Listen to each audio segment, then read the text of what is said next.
Genesis chapter 37. Jacob lived in the land of his father's travels, in the land of Canaan. This is the history of the generations of Jacob.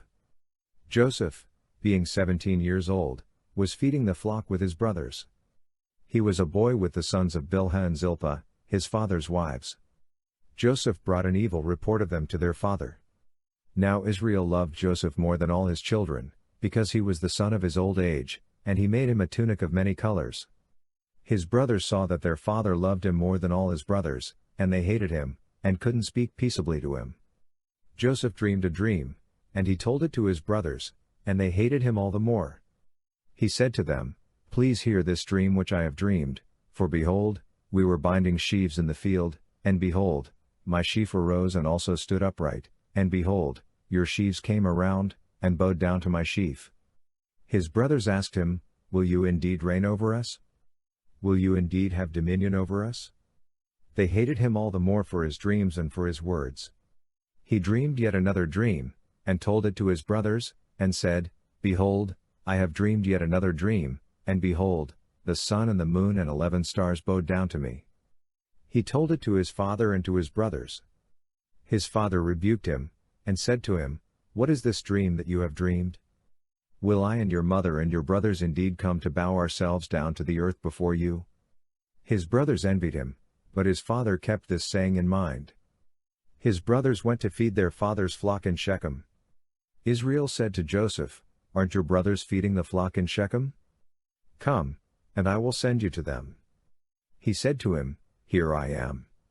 He said to him, "Go now, see whether it is well with your brothers, and well with the flock, and bring me word again." So he sent him out of the valley of Hebron, and he came to Shechem. A certain man found him, and behold, he was wandering in the field. The man asked him, "What are you looking for?" He said, "I am looking for my brothers. Tell me, please, where they are feeding the flock." The man said, "They have left here, for I heard them say, 'Let's go to Dothan.'" Joseph went after his brothers, and found them in Dothan.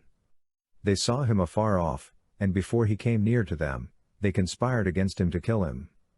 They said to one another, "Behold, this dreamer comes. Come now therefore, and let's kill him, and cast him into one of the pits, and we will say, 'An evil animal has devoured him.' We will see what will become of his dreams." Reuben heard it, and delivered him out of their hand, and said, "Let's not take his life." Reuben said to them, "Shed no blood. Throw him into this pit that is in the wilderness, but lay no hand on him that he might deliver him out of their hand, to restore him to his father." When Joseph came to his brothers, they stripped Joseph of his tunic, the tunic of many colors that was on him, and they took him, and threw him into the pit. The pit was empty. There was no water in it. They sat down to eat bread, and they lifted up their eyes and looked, and saw a caravan of Ishmaelites was coming from Gilead, with their camels bearing spices and balm and myrrh, going to carry it down to Egypt. Judah said to his brothers, "What profit is it if we kill our brother and conceal his blood? Come, and let's sell him to the Ishmaelites, and not let our hand be on him, for he is our brother, our flesh." His brothers listened to him. Midianites who were merchants passed by, and they drew and lifted up Joseph out of the pit, and sold Joseph to the Ishmaelites for 20 pieces of silver. The merchants brought Joseph into Egypt.